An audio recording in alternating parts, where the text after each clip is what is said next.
World express में आज प्रस्तुत है वर्ल्ड मीडिया नेपाल ब्यूरो प्रमुख देवेन किशोर ढुंगाना द्वारा भिजवाई गई दुनिया की खास खबरें। ये खबरें इस प्रकार हैं।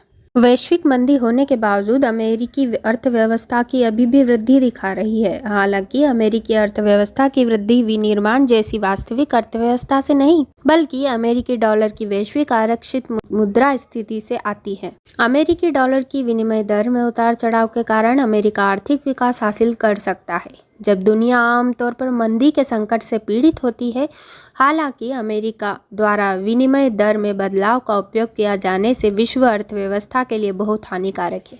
इससे अंततः दूसरे देशों को अमेरिकी डॉलर पर विश्वास खो जाएगा। स्थानीय समयानुसार 5 से 7 मार्च तक वर्ष 2024 बर्लिन अंतर्राष्ट्रीय पर्यटन मेला जर्मनी के बर्लिन में उद्घाटित हुआ। यह 4 साल बाद फिर से चीनी प्रतिनिधिमंडल की सामूहिक उपस्थिति भी है। पर्यटन उद्योग के सबसे महत्वपूर्ण अंतर्राष्ट्रीय मेले के रूप में इस बार बर्लिन अंतर्राष्ट्रीय पर्यटन मेला 3 दिनों तक चलेगा। 170 से अधिक देशों और क्षेत्रों के 5,500 से अधिक प्रदर्शकों ने इसमें भाग लिया और दुनिया भर से लगभग 1 लाख पेशेवर आगंतुकों के आकर्षित होने की उम्मीद है। भारत सरकार द्वारा समर्थित ड्रोन सिस्टर्स परियोजना के तहत भारत की सैकड़ों महिलाओं को उर्वरक छिड़काव विमान उड़ाने का प्रशिक्षण दिया गया है। परियोजना का उद्देश्य भारतीय कृषि के लिए श्रम लागत को कम करके और समय और पानी की बचत करके कृषि को आधुनिक बनाने में मदद करना है, जो पुरानी तकनीक और जलवायु परिवर्तन की बढ़ती चुनौती पर भरोसा करने के लिए संघर्ष कर रही है। यह ग्रामीण भारत में कामकाजी महिलाओं के प्रति बदलते दृष्टिकोण की भी शुरुआत करता है, जिनके पास परंपरागत रूप से कार्यबल में शामिल होने के कम अवसर थे और परिणाम स्वरूप अक्सर भेदभाव का सामना करना पड़ता था। 2024 पेरिस ओलंपिक और पैरालंपिक खेलों का आधिकारिक पोस्टर जारी किया गया। कार्य में पेरिस की कल्पना एक विशाल गोलाकार स्टेडियम के रूप में की गई है, जो शहर के ऐतिहासिक स्मारकों और खेल सुविधाओं को उजागर करता है। 2 पोस्टर पेरिस के प्रमुख ऐतिहासिक स्मारकों जैसे Eiffel tower, arc D Triumph और ग्रैंड पैलेस के साथ साथ ओलंपिक और पैरालंपिक शुभंकरों के साथ साथ प्रतियोगिताओं के लिए उपयोग किए जाने वाले स्टेडियम और सुविधाओं को प्रदर्शित करते हैं।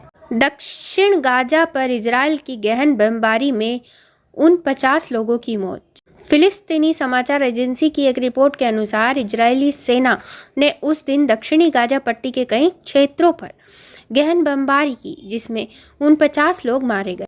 रिपोर्टों के अनुसार इजरायली सेना ने गाजा पट्टी के दक्षिणी शहर खान यूनिस पर गहन बमबारी की, जिसमें 30 लोग मारे गए। इसके अलावा इजरायली सेना ने उस दिन दक्षिणी गाजा पट्टी के राफा शहर में 2 घरों पर हवाई हमले भी किए, जिसमें 19 लोगों के मारे जाने की खबर है। पाकिस्तान के राष्ट्रीय आपदा प्रबंधन ब्यूरो ने एक रिपोर्ट जारी कर कहा कि 27 फरवरी से पाकिस्तान में भारी बारिश के कारण हुई विभिन्न आपदाओं में 21 बच्चों सहित कम से कम 36 लोगों की मौत हो गई है और 41 लोग घायल हुए हैं। रिपोर्ट के अनुसार उत्तर पश्चिमी पाकिस्तान में खैबर पख्तूनख्वा प्रांत सबसे अधिक प्रभावित क्षेत्र है।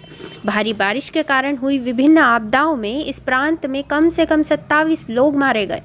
दक्षिण पश्चिमी बलूचिस्तान प्रांत और पाक अधिकृत कश्मीर में भारी बारिश आदि के चलते क्रमशः 5 और 4 लोगों की मौत हुई।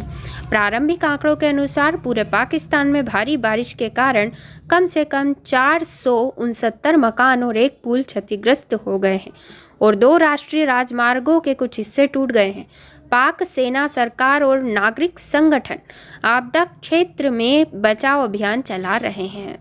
रिटायर्ड पुलिस कर्मियों का संगठन नेपाल पूर्व प्रहरी संगठन झापा ने बिहिबार जिला प्रहरी कार्यालय झापा के परिसर में संगठन के आयोजन में निकाला गया जुलूस ने नेपाल प्रहरी प्रधान कार्यालय में रहा। प्रहरी कल्याण कोष के अरबों रुपए भ्रष्टाचार होने का विषय को लेकर वह कोष के रकम जांच के मांग रखते हुए ज्ञापन पत्र सौंपा गया। वह संगठन केंद्रीय समिति के पूर्व निर्धारित आंदोलन के कार्यक्रम अंतर्गत झापा के संगठन अध्यक्ष खड़क बहादुर खड़काव के नेतृत्व में निकाला गया। शांतिपूर्व जुलूस ने जिला प्रहरी कार्यालय झापा में पहुंचकर प्रहरी प्रमुख SP मिलन केसी समक्ष 6 बूंदे ज्ञापन पत्र सौंपा। ज्ञापन पत्र में कोष के रकम विनियोजन करते समय 40% पूर्व प्रहरी के लिए खर्च करने और 20% आय मूलक कार्य में खर्च करने का नीतिगत निर्णय किया जाए। कोष संचालक समिति में 40% प्रतिनिधित्व पूर्व प्रहरी संगठन या पूर्व प्रहरियों से व्यवस्था करने का मांग समावेश है। जय विश्व, जय भारत, जय नेपाल।